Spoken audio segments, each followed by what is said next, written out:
Hello friends, મારી channel હોમી ફૂડ્સમાં આપનું સ્વાગત છે। આજે આપણે એકદમ અલગ રીતે લસણની ચટણી બનાવવાની રેસીપી જોશું।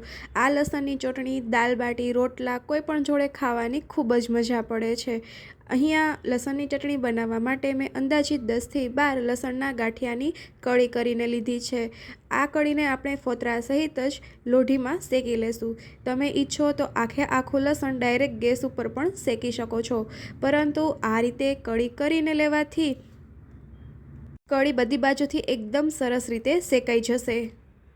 લોઢીમાં છૂટી છૂટી કળી પાથરી દેશું અને થોડી વારે તેને હલાવતા રહેશું, જેથી કરીને બધી બાજુથી સરસ રીતે શેકાઈ જાય। આપણે આ કળીને હાઈ ટુ મીડિયમ ફ્લેમ ઉપર જ શેકવાની રહેશે।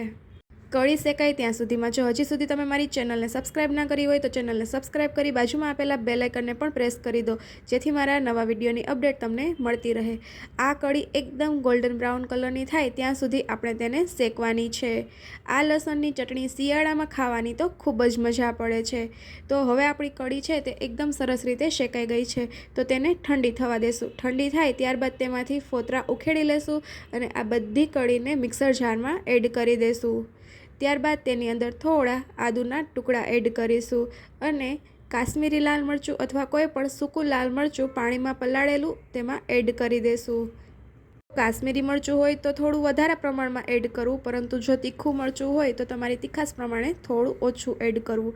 ત્યારબાદ સ્વાદ અનુસાર મીઠું, 1 ચમચી ધાણા જીરું પાવડર અને 1 ચમચી લાલ સૂકું મરચું એડ કરી દેશું। તેમજ તેનો ટેસ્ટ બેલેન્સ કરવા થોડી એવી તેમાં ખાંડ એડ કરીશું અને આ બધી જ વસ્તુને આપણે હવે પીસી લેશું। તો પીસીને તેની એકદમ સ્મૂથ પેસ્ટ આપણે તૈયાર કરી લીધી છે। ત્યારબાદ આપણે એક વાસણની અંદર 1 થી 2 ટેબલસ્પૂન જેટલું તેલ ગરમ કરવા માટે મૂકી દેશું। તેલ ગરમ થઈ જાય એટલે તેમાં હિંગ ફોડી લેશું અને આપણે જે લસણની ચટણીની પેસ્ટ બનાવીને રાખી હતી તેને એડ કરી દેશું। હવે આ બધી જ વસ્તુને તેલમાં સરસ રીતે હલાવીને મિક્સ કરી દેશું। જ્યારે લસણની પેસ્ટ તેલમાં એડ કરો ત્યારે ગેસની ફ્લેમ એકદમ સ્લો રાખવી અથવા તો બંધ કરી દેવો, નહીં તો લસણ છે તે તેલમાં જલ્દીથી બળી જશે। ત્યારબાદ મીડિયમ ટુ સ્લો ફ્લેમ ઉપર આપણે આ ચટણીને પકવવાની છે। તેલ છૂટું પડે ત્યાં સુધી આપણે આ ચટણીને પકવવાની છે। આ ચટણીને તમે 15 થી 20 દિવસ સુધી કોઈપણ ડબ્બામાં પેક કરીને ફ્રીજમાં સ્ટોર પણ કરી શકો છો। હવે આપણે તેમાં થોડોક એવો લીંબુનો રસ એડ કરીશું। લીંબુનો રસ તેલ છૂટું પડે ત્યારબાદ ગેસની ફ્લેમ બંધ કરીને ત્યારબાદ જ એડ કરવાનો છે, જેથી તેનો ટેસ્ટ જળવાઈ રહે। હવે લીંબુના રસને પણ હલાવીને સરસ રીતે મિક્સ કરી દેશું।